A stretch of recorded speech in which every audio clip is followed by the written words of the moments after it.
केहू के माफ नहीं रहे ओकर करह सिंगार लागल करहे करत के केहू के माफ नहीं रहे ओकर करह सिंगार लागल करहे करत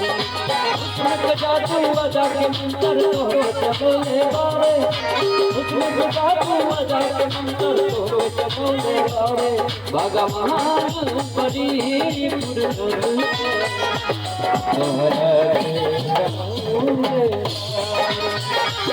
भगवान परी पुरन